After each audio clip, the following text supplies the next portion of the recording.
Hey, welcome to your next video on protein and why protein is good and important in the diet.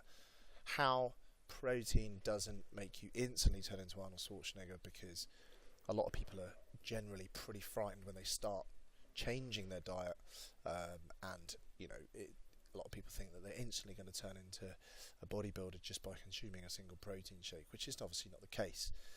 So what is protein and why is it important? So in terms of diet, protein can has a lot of benefits. First benefit is that it helps reduce hunger.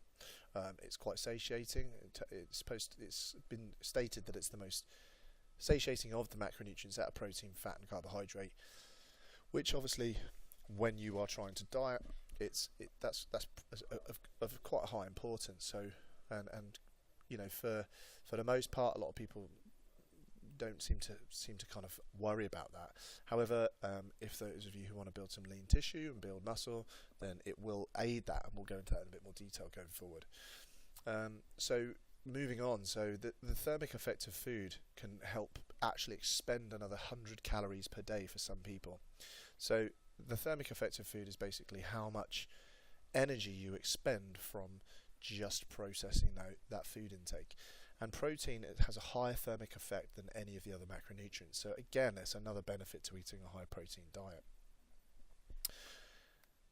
Ladies, those of you who are watching, a high protein diet can actually aid building some lean tissue. So those of you who want to sort of look lean and healthy, but have some nice curves, it will actually aid with that. So it's kind of getting rid of that kind of skinny, sexy kind of mentality.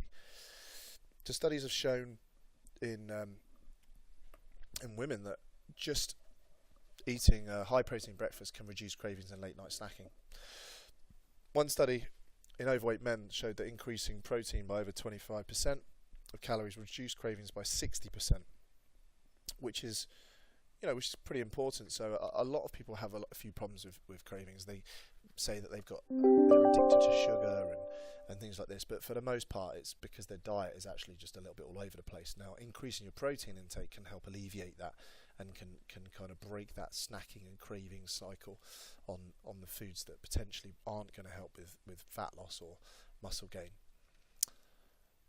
So in terms of lean mass and building muscle, so a lot of women like to use the term tone up, and toning up can obviously be something which we all actually want. What toning up means is actually gaining lean muscle, gaining lean mass. So you'll see that as an abbreviation of LBM, or an acronym as LBM, lean body mass.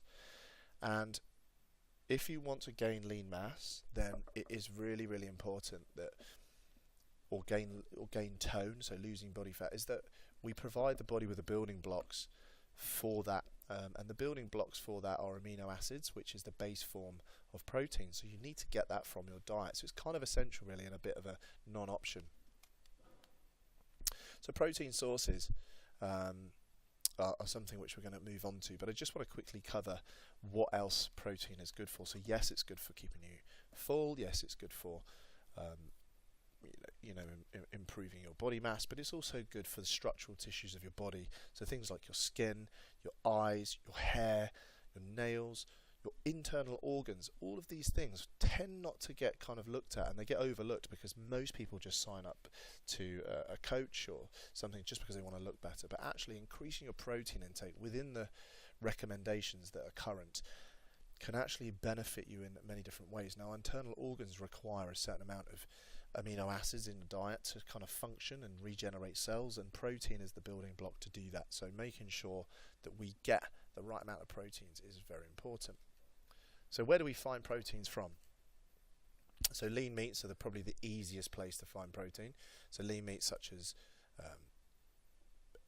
beef, sort of lean beef, chicken, turkey, etc. Those kind of meats are going to make a big difference. They're probably the most abundant and easy to get hold of, and most satiable. Also, they're probably the most palatable as well. So those of you who like fish, it's another great source of protein. It's probably a little bit more difficult to prepare, and I know a number of different people, sort of anecdotally, that I've coached in the past, we've coached, generally don't really like to eat fish. Now, it is a great source. A lot of them can be higher in fat, and it's quite a fatty source of protein, but again, a good source all the same. Excuse me. So whey protein is effectively just powdered milk protein. It's just powdered milk or egg white. And so some people, i.e. my mum, can be a little bit, often will think that it's a dangerous thing, it's a steroid or something, but it's not. It's just powdered food, and that's how you have to look at it, and it's actually an extra way of getting your protein up. So those of you who struggle, it's a really good way. And as long as you get a good whey protein that is not sort of added with carbohydrate, then you're going to be kind of on your way. And then you can also make things like protein desserts. Personally, I like things like protein yogurts, etc. So they're quite good. Eggs are a great source of protein. Again, another fatty source, so it's a bit more fat than protein. So something I like to do with my eggs is I like to split them out, and I'll have 2 egg whites and an egg and a full egg omelette, which if I'm trying to diet down, then I will be able to cut the higher calorie macronutrient from the food in question. So eggs are obviously a great source. So protein, it's kind of a necessity. The minimum amounts that are there is about 0.5 to 1.5 grams per pound, and that's per pound of body weight. So that's how we kind of work it out at DMF. If you have any questions, let us know, and that concludes your protein presentation.